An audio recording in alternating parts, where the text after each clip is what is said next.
हवेलीच्या बाहेर मुसळधार पाऊस पडत होता. विजेच्या कडकडाटाने जुन्या हवेलीच्या खिडक्या थरथरत होत्या. स्टडी रूमच्या मध्यभागी असलेल्या महागणी लाकडाच्या टेबलावर एक जुना पितळी डबा ठेवला होता. त्या डब्यासमोर कुटुंबातील 4 प्रमुख व्यक्ती शांतपणे बसल्या होत्या. खोलीत इतकी भयानक शांतता होती की भिंतीवरच्या घड्याळाचा टिक टिक आवाजही एखाद्या ढोलासारखा घुमत होता. वकील देशपांडे यांनी नाकावरचा चष्मा वर केला. त्यांच्या चेहऱ्यावर चिंतेच्या खोल रेषा होत्या. त्यांनी टेबलावरील लाल मेणाची सील असलेले पाकिट उचलले. त्यावर मोठ्या अक्षरात लिहिले होते, मृत्यूपत्र, वसियत. देशपांडे साहेब, आता उशीर करू नका, रामेश्वर मोठा मुलगा थरथरत्या आवाजात म्हणाला. बाबांना जाऊन 1 आठवडा झाला आहे. नियमानुसार आज हे वाचलेच पाहिजे. रामेश्वराच्या चेहऱ्यावर लोभ आणि घबराहट स्पष्ट दिसत होती. त्याच्या मागे त्याची पत्नी सुनीता आणि लहान भाऊ समीर उभे होते. मेणाची सील तुटली. वकिलांनी लहान चाकूने लाल मेणाची सील कापली. पाकिटातून पिवळा पडलेला जुना कागद बाहेर आला. मी सूर्यकांत रॉय, देशपांडे यांनी वाचायला सुरुवात केली. माझ्या पूर्ण होशमध्ये हे अंतिम मृत्यूपत्र लिहित आहे. माझी 500 कोटीची संपत्ती आणि हवेली आणि सर्व शेअर्स माझ्या दोन्ही मुलांच्या आणि सुनेच्या नावावर करत आहे. हे ऐकताच रामेश्वर आणि सुनीताच्या चेहऱ्यावर आनंदाची लाट आली. पण देशपांडे अचानक थांबले. त्यांचे डोळे पुढच्या ओळीवर खिळले. काय झाले वकील साहेब, पुढे वाचा, समीरने घाबरून विचारले. देशपांडे यांनी एक थंड श्वास घेतला आणि थरथरत्या आवाजात पुढे वाचले. पण ही संपत्ती तुम्हाला तेव्हाच मिळेल जेव्हा तुम्ही माझी एक विचित्र आणि शेवटची अट पूर्ण कराल. ती खौफनाक अट. खोलीतले तापमान जणू अचानक खाली घसरले. कसली अट? रामेश्वराने पुढे झुकत विचारले. वकील देशपांडे यांनी कागद जवळ केला आणि वाचू लागले. माझी अट अशी आहे की माझ्या मृत्यूनंतरच्या 8व्या दिवशी, म्हणजे आज रात्री 12 वाजेपासून ते सकाळी 6 वाजेपर्यंत तुम्हा तिघांना हवेलीच्या त्या जुन्या तळघरात एकत्र बंद राहावे लागेल, जिथे 20 वर्षापूर्वी माझ्या पहिल्या पत्नीचा, तुमच्या आईचा रहस्यमय मृत्यू झाला होता. आणि लक्षात ठेवा, सकाळी 6 वाजता जेव्हा तळघर उघडेल तेव्हा त्यातून फक्त 2च व्यक्ती जिवंत बाहेर आल्या पाहिजेत. जर सकाळी तिघेही जिवंत बाहेर आले तर माझी संपूर्ण संपत्ती एका ट्रस्टला दान केली जाईल आणि तुम्ही तिघे रस्त्यावर याल. हे ऐकताच संपूर्ण कुटुंब हादरले. सुनीताने भीतीपोटी तोंडावर हात ठेवला. रामेश्वर आणि समीर एकमेकांकडे असे पाहू लागले जणू समोर एखादा वैरी उभा आहे. मृत्यूपत्रात स्पष्ट लिहिले होते, संपत्ती मिळवण्यासाठी कुटुंबातील एकाचा बळी द्यावा लागणार होता. माणसाची खरी नियत तो भुकेला असतो तेव्हा नाही, तर जेव्हा त्याच्या समोर अफाट संपत्ती आणि मृत्यूचा विहीर एकत्र ठेवली जाते तेव्हा बाहेर येते. रात्रीचे 11:45 झाले होते. हवेलीच्या जुन्या घड्याळाचे काटे विषाच्या टिकटिकासारखे पुढे सरकत होते. 500 कोटीच्या लालचेने रक्ताच्या नात्यांवर असा पडदा टाकला की सख्खे भाऊ एकमेकांच्या डोळ्यात कातील शोधू लागले.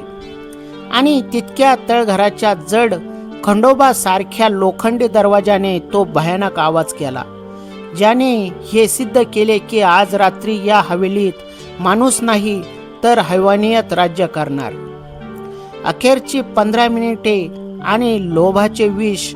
वकील देशपांडे मृत्यूपत्राचा कागद पटकन आपल्या बॅगेत ठेवत होते. त्यांचे हात अजूनही कापत होते. त्यांनी पुन्हा एकदा रामेश्वर, समीर आणि सुनीताकडे पाहिले. रामेश्वरजी, देशपांडे यांनी जड आवाजात सांगितले, अजूनही वेळ गेली नाहीये. तुम्ही तिघेही हे मृत्यूपत्र नाकारू शकता. ही अट पूर्णपणे बेकायदेशीर आहे.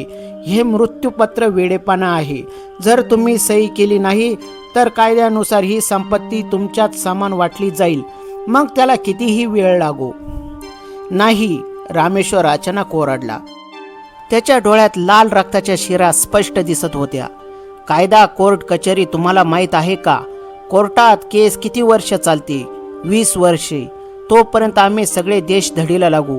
माझ्या डोक्यावर 15 कोटीचे कर्ज आहे. देशपांडे साहेब, जर मला हे पैसे पुढच्या आठवड्यात मिळाले नाहीत तर बँकवाले माझी कातडी लोळवतील. समीर, जो आत्तापर्यंत शांतपणे खिडकीबाहेर पडणारा पाऊस पाहत होता, अचानक वळला. त्याच्या हसण्यात प्रचंड कडवटपणा होता. आणि माझे काय भाऊजी? समीरने टोमणा मारत म्हणाला. तुम्ही तर तुमच्या अपयशाला लपवण्यासाठी बाबांच्या बिझनेसमधून करोडो रुपये गुपचूप काढले. तुम्हाला वाटते का मला काही माहीतच नाही? जर हे 500 कोटी दानात गेले तर तुमचे धनको तुम्हाला जेलमध्ये पाठवतील. म्हणूनच तुम्हाला या अटीबद्दल काहीच अपेक्षा नाहीये. समीर, आपली जीभ सांभाळ. रामेश्वराने झेप घेत समीरचा कॉलर पकडला. सोड मला. समीरने धक्का देऊन रामेश्वराला मागे ढकलले. सत्य ऐकायची हिंमत ठेवा. बाबांना ठाऊक होते की आपण आतून किती कुजलो आहोत. म्हणूनच त्यांनी हा खेळ रचलाय. आपण पैशासाठी कुठल्या थराला जाऊ शकतो हे त्यांना पाहायचे होते. आणि बघा, आपण त्यांच्या अपेक्षेवर अगदी खरे उतरत आहोत. सुनीताने दोघांच्या मध्ये येऊन हात जोडले. तुम्ही दोघे वेडे झालात का? एकमेकांशी का भांडताय? विचार करा. जर सकाळी आपल्या तिघांपैकी एक जण बाहेर आला नाही तर पोलीस केस होईल. आपण सगळे जेलमध्ये जाऊ.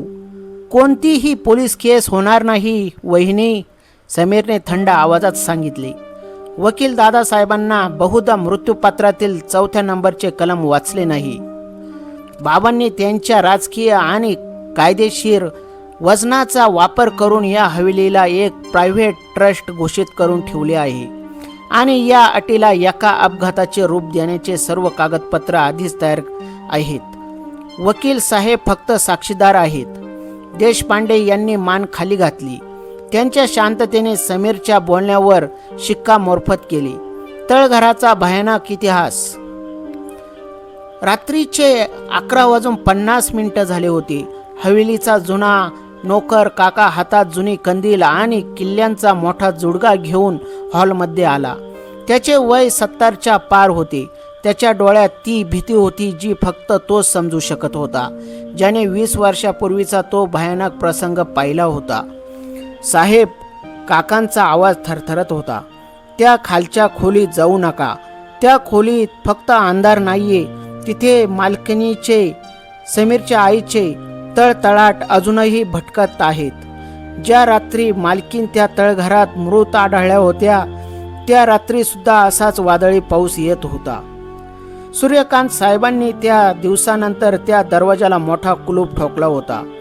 आज 20 वर्षानंतर ते कुलूप उघडत आहे. हे अजिबात शुभ नाहीये साहेब. काका, तुझे फालतू ज्ञान तुझ्याजवळ ठेव आणि दरवाजा उघड, रामेश्वराने डाफरत सांगितले. सगळे जण हवेलीच्या मागच्या बाजूला गेले. हवेलीचा हा भाग वर्षानुवर्षे बंद पडलेला होता. भिंतीवर कोळ्यांची जाळी होती. हवेत ओलसरपणा आणि जुन्या लाकडाचा कुचका वास होता. जमिनीवर पसरलेल्या संगमरावर धुळीचा मोठा थर साचला होता. एका जड कोरीव काम केलेल्या लाकडी दरवाजाच्या मागे खालच्या बाजूला जाणाऱ्या दगडाच्या पायऱ्या होत्या. पायऱ्यांच्या शेवटी एक विशाल लोखंडी दरवाजा होता. त्यावर मोठे गंज चढलेले होते. काकाने कापत्या हातांनी किल्ली कुलपात फिरवली. कडक असा आवाज झाला आणि ताट उघडले. जसा तो लोखंडी दरवाजा मागे सरकला, आतून एक अत्यंत थंड आणि दुर्गंधीयुक्त हवेची लाट बाहेर आली. हवेत काहीतरी असे होते ज्याने तिघांच्या अंगावर काटा आणला. हा कुजलेल्या कागदपत्रांचा, ओलीचा आणि कदाचित खूप जुन्या वाळलेल्या रक्ताचा वास होता. 12 वाजण्याचा घंटा आणि लोखंडी बंद दरवाजा.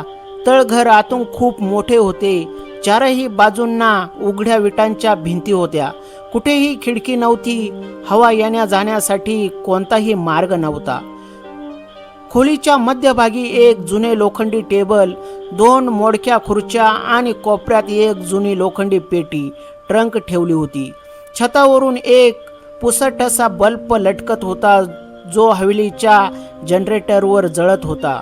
वेळ झाली आहे. वकील देशपांडे यांनी बाहेर उभे राहून आपली घड्याळ पाहिली. रात्रीचे ठीक 12 वाजले. हवेलीच्या क्लॉक टॉवरने जड आवाजात 12 वेळा टोले दिले. टंग टंग टंग. तुम्ही तिघे आत जा, देशपांडे यांनी दुःखी मनाने सांगितले. नियमानुसार मी बाहेरून दरवाजा बंद करत आहे. कुलूप सकाळी 6 वाजताच उघडेल. जर 6 वाजण्यापूर्वी कोणीही दरवाजा तोडण्याचा प्रयत्न केला तर ऑटोमॅटिक अलार्म वाजेल आणि मृत्यूपत्र आपोआप रद्द होईल. देव तुमचे रक्षण करो. रामेश्वर, समीर आणि सुनीता एकमेकांकडे पाहत जड पावलांनी तळघराच्या आत गेले. धडाम. जड लोखंडी दरवाजा बंद झाला. बाहेरून मोठा कडी कुलूप लावण्याचा भयानक आवाज आला. आता ते तिघे संपूर्ण जगापासून तोडले गेले होते.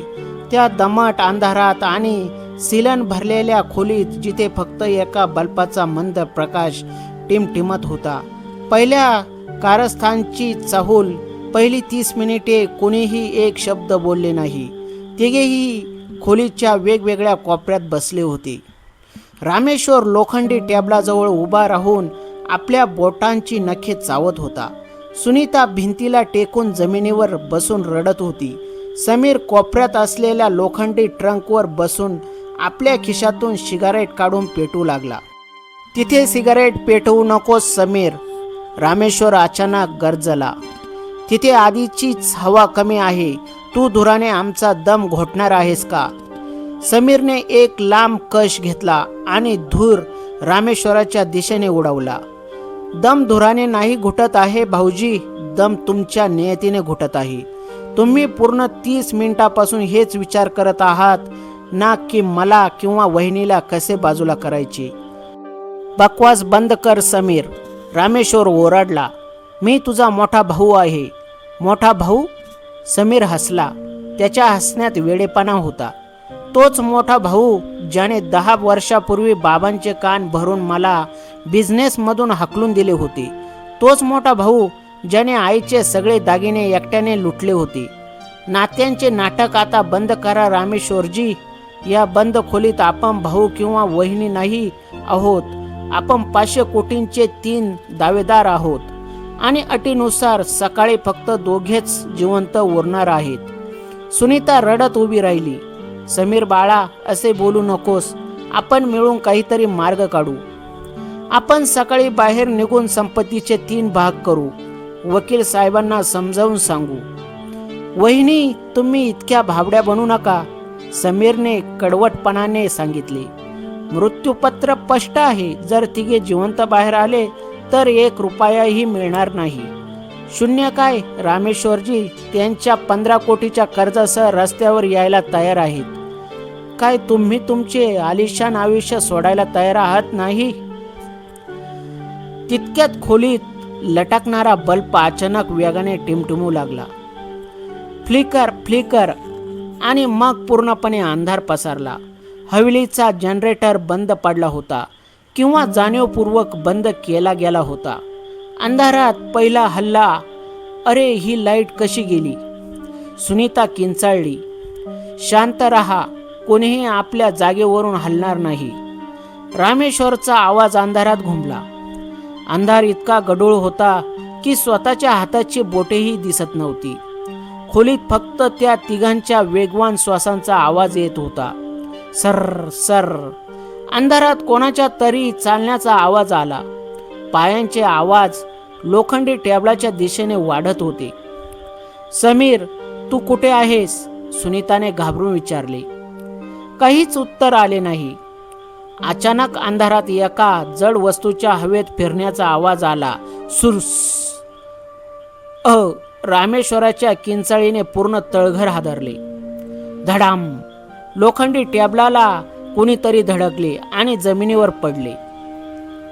रामेश्वर, काय झाले? सुनीता अंधारात हात पाय मारू लागली. त्याने माझ्यावर हल्ला केला. रामेश्वर वेदनेने कव्हळत होता. समीरकडे सुरा किंवा कोणतीही जड वस्तू आहे. त्याने माझ्या पाठीवर वार केला. मी काहीही केले नाही. अंधारात दुसऱ्या कोपऱ्यातून समीरचा आवाज आला, पण त्याच्या आवाजात घबराहट नाही तर एक वेगळीच भीती होती. मी तर माझ्या जागी उभा आहे. भाऊजी, नाटक करू नका. तुम्ही स्वतः माझ्यावर हल्ला करण्यासाठी माझ्याकडे येत होतात. खोटे बोलतोय हा, रामेश्वर ओरडला. तितक्यात खोलीच्या एका कोपऱ्यातून अजून एक आवाज आला. तो आवाज रामेश्वर, समीर किंवा सुनीता या तिघांपैकी कोणाचाही नव्हता. तो कोणाचा तरी हळूहळू फुसफुसण्याचा आवाज होता. एका स्त्रीच्या रडण्याचा आणि जुन्या सुती साडीचा जमिनीवर घासल्याचा आवाज. छन छन छन. अंधारात पैजणांचा एक मंद आवाज घुमला. तेच पैजण जे 20 वर्षापूर्वी समीरची आई घालत असे. सुनीताची किंचाळी निघाली. इथे अजून कोणीतरी आहे. खोलीत आपल्याशिवाय चौथी व्यक्ती उपस्थित आहे. अंधाऱ्या खोलीत घुमणाऱ्या पैजणांच्या आवाजाने तिघांच्या शरीरात भीतीचे विष कालवले होते. जेव्हा लोभ डोक्यावर चढतो तेव्हा माणसाला वाटते की तो फक्त एकमेकांशी लढत आहे. पण रॉय हवेलीच्या या काळ्या तळघरात भूतकाळ स्वतः आपल्या मृत्यूचा हिशोब मागायला उतरला होता. रात्रीचा एक वाजला होता. जनरेटर बंद होता आणि त्या बंद खोलीत विषारी हवेसोबत कोणाचे तरी खौफनाक इरादे श्वास घेत होते. अंधाराची शांतता आणि टॉर्चचा निळा प्रकाश. कोण आहे तिथे? समोर या, समीर ओरडला. पण त्याच्या आवाजात तो आत्मविश्वास नव्हता जो थोड्या वेळापूर्वी दिसत होता. रामेश्वर आपली पाठ धरून जमिनीवर बसून हताशपणे श्वास घेत होता. त्याच्या शर्टवर रक्ताचा ओलावा स्पष्ट जाणवत होता. सुनीता, माझ्या खिशातून फोन काढ, लाईट लाव. सुनीताने कापत्या हाताने रामेश्वरच्या खिशात हात घातला आणि मोबाईलची टॉर्च ऑन केली. मोबाईलचा पुसटसा प्रकाश जमिनीवर पडला आणि सगळे थक्क झाले. जमिनीवर ताज्या रक्ताचे थेंब साचले होते. पण रामेश्वराच्या पाठीवर कोणताही खोल घाव नव्हता, तर एका लोखंडी अणकुचीदार तारेने मारल्यासारखा ओरखडा होता. पण खरा धक्का तब बसला जेव्हा टॉर्चचा प्रकाश कोपऱ्यात पडलेल्या त्या जुन्या लोखंडी ट्रंकवर पडला. ट्रंकचे कुलूप तुटलेले होते. त्याच्या आतून एक जुनी जळालेली सुती साडी बाहेर लटकत होती. तीच साडी जी 20 वर्षापूर्वी मालकिनीने आपल्या मृत्यूच्या दिवशी घातली होती. हे ट्रंक तर वर्षानुवर्ष बंद होते. सुनीता अडखळत म्हणाली, हे कोणी उघडले? हा सगळा नाटक आहे, समीरने किंचाळून सांगितले. भाऊजी, तुम्हीच कोणा नोकराला पैसे देऊन हे सगळे घडून आणले असेल, जेणेकरून मला घाबरवून पळवून लावू शकाल किंवा वेडा सिद्ध करू शकाल. चूप रहा समीर, रामेश्वर गरजला. मी इथे वेदनेने मरतोय आणि तुला नाटक वाटतंय? जर मला तुला मारायचेच असते तर मी हा सगळा ढोंग कशाला केला असता? 20 वर्षापूर्वीचे रहस्य. टॉर्चच्या प्रकाशात तिघांचे चेहरे पिवळे पडले होते. शांततेत फक्त जनरेटर बंद असल्यामुळे खोलीत वाढणारा उकाडा आणि घबराट स्पष्ट जाणवत होती. समीर हळूहळू त्या ट्रंकच्या दिशेने गेला.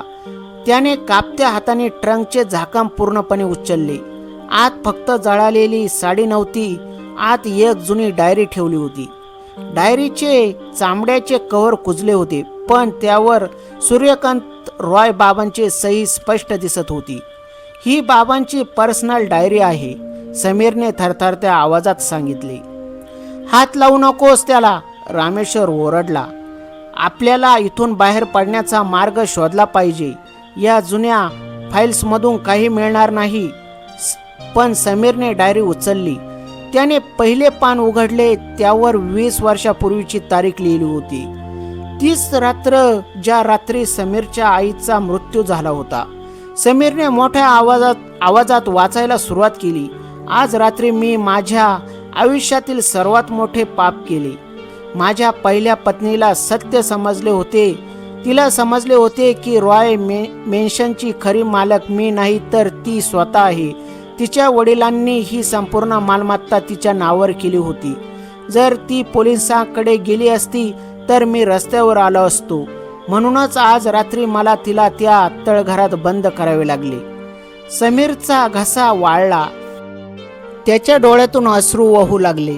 बाबांनी आईची हत्या केली होती आणि आपल्याला लहानपणापासून सांगितले की त्या आजाराने मेल्या. रामेश्वरचे डोळे मोठे झाले.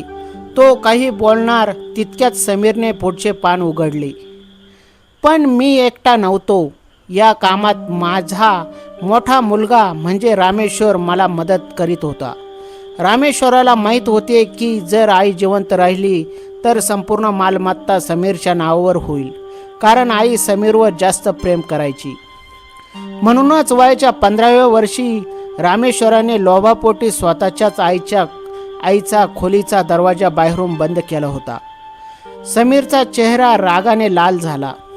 त्याने डायरी जमिनीवर फेकली आणि वेड्यासारखा रामेश्वरावर तुटून पडला. रक्ताळलेली चमचम, तू माझ्या आईला मारलेस? समीर किंचाळला. त्याने रामेश्वराचा गळा आवळला.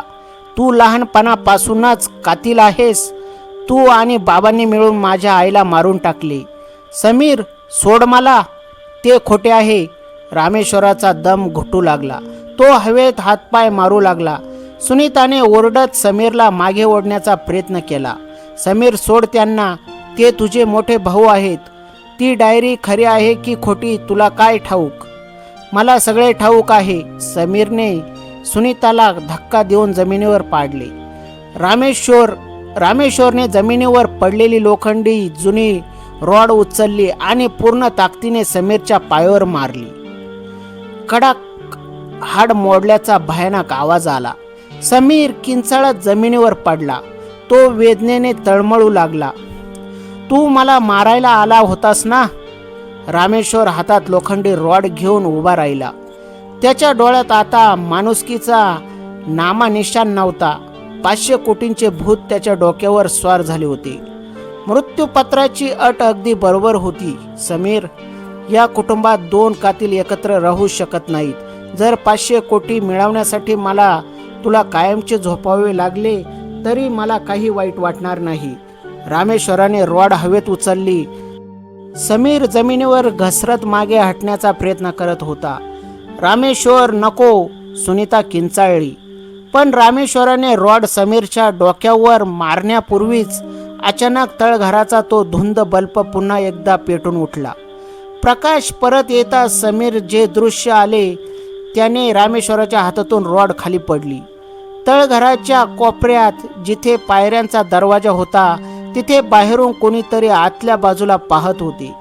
लोखंडी दरवाजाच्या लहान जाळीतून 2 डोळे त्यांना घुरत होते. ते वकील देशपांडे किंवा नोकर काका नव्हते. तो चेहरा अशा माणसाचा होता ज्याला ते 7 दिवसापूर्वी स्वतःच्या हाताने अंत्यसंस्कार करून आले होते. सूर्यकांत रॉय बाबा. माणूस आपला शेवटचा श्वास मोजत असला तरी त्याच्या डोळ्यातून लोभाची नशा गायब होत नाही. तळघरातील थंड हवा आता विषारी वायूच्या धुराने भरून गेली होती. घशात जळजळ, डोळ्यात पाणी आणि फुफ्फुसात घुटणाऱ्या श्वासादरम्यान खोलीत फक्त 2च अँटीडोटच्या विष तोडणाऱ्या औषधाच्या कुप्या ठेवल्या होत्या.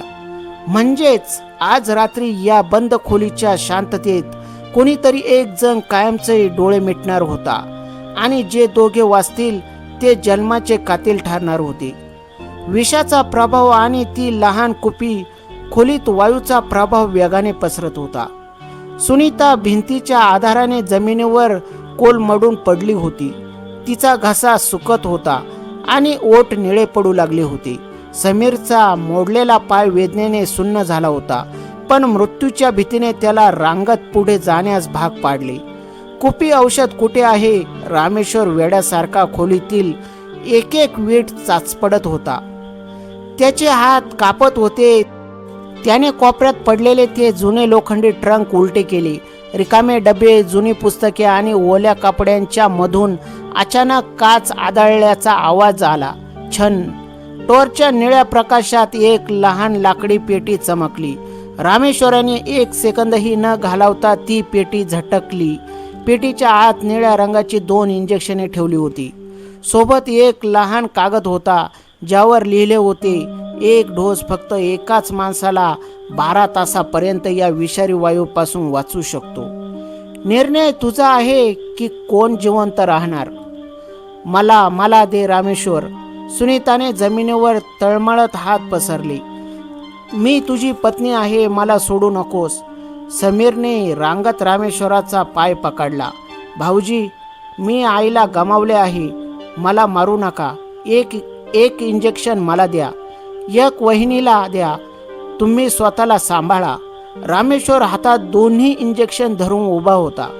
त्याच्या डोळ्यात एक खौफनाक चमक होती. जर मी एक डोस सुनीताला दिला आणि एक समीरला तर माझे काय होईल? रामेश्वराच्या आवाजात क्रूरता होती. मी इथे मरू आणि तुम्ही दोघे बाहेर जाऊन माझ्या कष्टाचे 500 कोटी उडवणार? रामेश्वर, तू हे काय बोलतोस? सुनीताचे डोळे भीतीने मोठे झाले. मी सत्य बोलतोय, रामेश्वर ओरडला. तू माझी पत्नी आहेस सुनीता, पण पैशाच्या बाबतीत माणूस एकटा असतो. आणि समीर, तू तर आधीपासूनच मला कातील मानतोस ना, मग आज मी माझे कर्तव्य पूर्णच करतो. रामेश्वराने काही विचार न करता पहिले इंजेक्शन स्वतःच्या हातावर टोचून घेतले. भाबडेपणाचा खून औषध शरीरात जाताच रामेश्वराचा श्वास पूर्ववत झाला. त्याची जळजळ कमी झाली. आता त्याच्या हातात फक्त एकच इंजेक्शन उरले होते. जमिनीवर 2 जण पडले होते, त्याची पत्नी सुनीता आणि त्याचा लहान भाऊ समीर. रामेश्वर, प्लीज, सुनीता गयावया करत होती. रामेश्वराने एक थंड श्वास घेतला आणि लहान भाऊ समीरकडे पाहिले. समीर, तू बरोबर बोलला होतास. बाबांनी हा खेळ आपल्याला पारखण्यासाठी रचला होता, पण मी तुझ्यापेक्षा जास्त हुशार निघेन असा विचार त्यांनी केला नसेल. रामेश्वरने शेवटचे इंजेक्शन उचलले. सुनीताला वाटले की तो तिला वाचवायला येत आहे. तिने आपला हात पुढे केला, पण रामेश्वराने सुनीताकडे दुर्लक्ष करत ते इंजेक्शन समीरच्या दिशेने वाढवले. नाही रामेश्वर, असे करू नकोस. सुनीता वेड्यासारखी किंचाळली, पण रामेश्वराने थंडपणे उत्तर दिले. सुनीता, जर तू जिवंत बाहेर आलीस तर पोलीस केस करशील, कोर्टात जाशील. समीरला माहीत आहे की या खेळातून सही सलामत कसे बाहेर पडायचे. बिझनेस तोच सांभाळेल. रामेश्वरने ते शेवटचे इंजेक्शन समीरच्या हातात टोचले. सुनीताच्या डोळ्यातून अश्रू वाहू लागले. ज्या पतीसोबत तिने 15 वर्ष घालवली होती, त्याने 500 कोटीसाठी तिला घुटमळून मारण्यासाठी सोडून दिले होते. वायूचा प्रभाव गडद होत गेला. सुनीताचा श्वास रोखला गेला. तिने शेवटच्या वेळी रामेश्वराच्या चेहऱ्याकडे पाहिले. तिच्या डोळ्यात द्वेषाचा तो नजराणा होता, जो रामेश्वर आयुष्यभरात कधीही विसरू शकत नव्हता. काही वेळातच सुनीताचे शरीर शांत झाले. तिचे डोळे उघडेच राहिले. तळघरात आता फक्त 2 जण जिवंत उरले होते, रामेश्वर आणि समीर. मुखवट्या मागचा खरा चेहरा. रात्रीचे 5:30 वाजले होते. विषारू वायूचा प्रभाव हळूहळू कमी होऊ लागला होता. रामेश्वर भिंतीला टेकून बसला होता. त्याची नजर सुनीताच्या मृतदेहावर खिळली होती. समीरचा पाय मोडला होता, पण औषधामुळे त्याचा श्वास नीट चालत होता. आपण वाचलो समीर, रामेश्वराने अडखळत सांगितले. आता 6 वाजायला फक्त 30 मिनिटे बाकी आहेत. दरवाजा उघडेल आणि संपूर्ण 500 कोटीचे मालमत्ता आपली असेल. समीर अंधारात कोपऱ्यात बसून हळूहळू हसू लागला.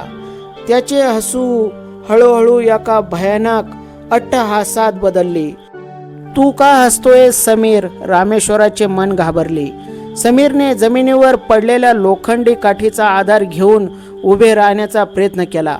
त्याच्या चेहऱ्यावर वेदना नव्हती, तर एका शैतानी यशाची चमक होती. मी यासाठी हसतोय रामेश्वरजी, कारण तुम्ही स्वतःला खूप हुशार समजत होतात. समीरने आपल्या खिशातून एक लहान रिमोट काढला. हा रिमोट कसला आहे? रामेश्वर घाबरून मागे सरकला. आठवते की वकील देशपांडे यांनी काय म्हटले होते? समीरने हसत सांगितले. बाबांनी म्हटले होते की तळघरात 20 वर्षापूर्वी आईचा मृत्यू झाला होता, पण बाबांनी कधी मृत्यूपत्र लिहिलेच नव्हते. रामेश्वराचे डोके सुन्न झाले. काय? हे संपूर्ण बनावट मृत्यूपत्र, ही मेणाची सील, हा विषारी वायू, इतकेच काय तर जाळी मागून दिसणारी बाबांची सावली हा सगळा मी रचलेले नाटक होता. समीरने थंड आवाजात सत्य उघड केले. तू तू खोटे बोलतोयस, रामेश्वर ओरडला. खोटे? समीरने रिमोटचे बटन दाबले. खोलीतील तो जनरेटर आणि पंखा लगेच बंद झाला. देशपांडे हा माझा विकत घेतलेला वकील होता. समीरने पुढे येऊन रामेश्वरच्या डोळ्यात डोळे घालून सांगितले, बाबा प्रत्यक्षात 7 दिवसापूर्वी मरण पावले नव्हते, तर मी त्यांना 1 महिन्यापूर्वीच गुपचूप मारून या हवेलीच्या मागे पुरले होते. पण त्यांच्या खऱ्या मृत्यूपत्रात संपूर्ण मालमत्ता फक्त तुमच्या नावावर होती. मला 1 रुपयाही मिळणार नव्हता. रामेश्वराचा श्वास थांबला. म्हणून मी हा बनावट मृत्यूपत्राचा खेळ रचला. समीरने कडवटपणाने सांगितले, मला माहीत होते की जर मी तुमच्यासमोर 500 कोटी आणि मृत्यूचा विहीर एकत्र ठेवीन तर तुमचा लोभ जागेल. मला स्वतःच्या हाताने तुमचा किंवा वहिनीचा खून करण्याची गरज पडली नाही. तुम्ही स्वतः तुमच्या हाताने तुमच्या पत्नीचा खून केलात.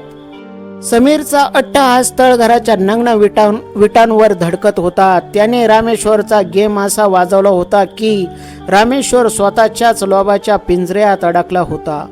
पण जेव्हा माणसाकडे गमावण्यासारखे काहीच उरत नाही तेव्हा तो सर्वात जास्त धोकादायक बनतो. 5:45 झाले होते. सकाळी 6 वाजायला 15 मिनिटे बाकी होती आणि त्या बंद खोलीत 500 कोटींचा खेळ आता एका रक्तरंजित शेवटाकडे जात होता. रामेश्वरचा पलटवार. समीरचे वाक्य संपताच रामेश्वरचे डोळे रक्तासारखे लाल झाले. त्याच्या समोर त्याच्या पत्नीचा, सुनीताचा मृतदेह पडला होता, जिला त्याने स्वतःच्या हाताने मरण्यासाठी सोडून दिले होते, फक्त एका खोट्या नाटकासाठी. तू मला आणि सुनीताला फसवलेस? रामेश्वराचा आवाज घोगरा झाला. हो, मी फसवले. समीर हसला आणि त्याने हातातली काठी जमिनीवर आपटली. पण आता काय करणार? 6 वाजता देशपांडे दरवाजा उघडेल, पोलीस येतील आणि मी सांगेन की तुम्ही 500 कोटीच्या लोभापायी वहिनीला विष देऊन मारली. तुमच्यावर खुनाचा गुन्हा दाखल होईल. तुम्ही जेलमध्ये सडाल आणि बाबांची सगळी संपत्ती माझ्या नावावर होईल. रामेश्वरने एक शब्दही बोलला नाही. त्याच्या चेहऱ्यावरची भीती अचानक गायब झाली आणि त्याची जागा एका भयानक शांततेने घेतली. तो हळूहळू जमिनीवर पडलेल्या त्या लोखंडी रॉडकडे सरकला. काय करतोयस? समीरने मागे सरकत विचारले. त्याचे हसणे थांबले. तुझा पाय चांगला आहे, पण लक्षात ठेव, देशपांडे बाहेर उभा आहे. देशपांडे बाहेर आहे समीर, पण या खोलीत फक्त आपण दोघेच आहोत. रामेश्वरने लोखंडी रॉड उचलली. तू खूप मोठा डाव रचला समीर, पण एक गोष्ट विसरलास. जर मी जेलमध्ये जाणारच असेल तर एका खुनासाठी जाऊ की 2, मला काहीच फरक पडत नाही. रामेश्वरने वेड्यासारखा समीरवर धावून गेला. रक्ताळलेला शेवट. समीरचा पाय मोडलेला असल्यामुळे तो पळू शकला नाही. रामेश्वरने पूर्ण ताकदीने रॉड समीरच्या दुसऱ्या पायावर आणि पाठीवर मारला. धडाम. समीर किंचाळत जमिनीवर पडला. त्याच्या हातातून तो रिमोट सुटून दूर पडला. रामेश्वर, नको, सोड मला. तू मला कातील म्हणालास ना? रामेश्वर समीरची कॉलर पकडली आणि त्याला जमिनीवर घट्ट दाबले. मग आता खऱ्या कातिलाचा चेहरा बघ. रामेश्वरने समीरचा गळा दोन्ही हाताने दाबण्यास सुरुवात केली. समीर तडफडू लागला. त्याचे हात पाय हवेत मारू लागला. पण रामेश्वरवर जणू भूत स्वार झाले होते. 500 कोटीचे स्वप्न तुटल्याचे दुःख आणि बायकोला गमावल्याचा राग त्याच्या हातात उतरला होता. समीरचे डोळे पांढरे पडू लागले. काही सेकंदातच त्याची हालचाल बंद झाली. समीरचा श्वास कायमचा थांबला. तळघरात आता शांतता पसरली होती. रामेश्वर हताशपणे जमिनीवर बसला. त्याच्या समोर 2 मृतदेह पडले होते. एक त्याची पत्नी सुनीता आणि दुसरा त्याचा लहान भाऊ समीर. सकाळी 6 वाजताच टंग टंग टंग हवेलीच्या क्लॉक टावरने सकाळी 6चे टोल दिले. बाहेरून लोखंडी दरवाजाचे कुलूप उघडण्याचा आवाज आला. जड दरवाजा हळूहळू मागे सरकला. सकाळी 6 वाजता कवळा सूर्यप्रकाश तळघराच्या पायऱ्यांवरून आत आला. दार उघडताच समोर वकील देशपांडे आणि नोकर काका उभे होते. सोबत पोलीस इन्स्पेक्टर आणि 4 पोलीस कर्मचारी होते. वकील देशपांडे यांनी आतले दृश्य पाहिले आणि त्यांचे पाय थरथरले. जमिनीवर 2 मृतदेह आणि मध्यभागी रक्ताने भरलेला रामेश्वर बसला होता. हे देवा, काका ओरडले. रामेश्वराने वकील देशपांडे यांच्याकडे पाहिले आणि तो हसला. बघा देशपांडे साहेब, अटीनुसार सकाळी 6 वाजता फक्त एकच जण जिवंत बाहेर आला आहे, मी. आता द्या माझी 500 कोटींची संपत्ती. पोलीस इन्स्पेक्टरने पुढे येऊन रामेश्वराच्या हाताला बेड्या ठोकल्या. कसली संपत्ती रामेश्वरजी? इन्स्पेक्टरने थंड आवाजात सांगितले. आम्ही गेल्या 2 तासापासून या हवेलीच्या बाहेर उभे होतो. समीरने जरी हा बनावट खेळ रचला असला तरी नोकर काकांनी पोलिसांना आधीच फोन केला होता. तुमच्या दोघांच्या संभाषणाची संपूर्ण ऑडिओ रेकॉर्डिंग आमच्या मोबाईलमध्ये सेव्ह झाली आहे. रामेश्वराचा चेहरा पांढरा पडला. सूर्यकांत साहेबांची हत्या समीरने केली होती, पण तुम्ही तुमच्या स्वतःच्या पत्नीचा आणि भावाचा कत्ल केलात. इन्स्पेक्टरने रामेश्वराला खेचत उभे केले. तुम्हा दोघांच्या लोभाने हे कुटुंब उद्ध्वस्त केले. आता 500 कोटी रुपये तुम्हाला कोर्टाच्या फेऱ्यापासून आणि फाशीच्या फंद्यापासून वाचू शकणार नाहीत. कथेचा शेवट. रामेश्वराला पोलीस गाडीत बसून घेऊन गेले. रॉय हवेलीचे जुने काळे तळघर पुन्हा एकदा बंद करण्यात आले. सूर्यकांत रॉय यांची 500 कोटीची संपत्ती शेवटी सरकारी ट्रस्टकडे जमा झाली. पैशाच्या या लोभाच्या या शर्यतीत कुणीही जिंकले नाही. 500 कोटींचा तो कागद म्हणजेच मृत्यूपत्र हवेलीच्या त्या बंद खोलीत धुळीत पडून राहिला. हे सिद्ध करत की लोभाची शेवटची पायरी नेहमी स्वतःच्याच विनाशाकडे जाते. धन्यवाद.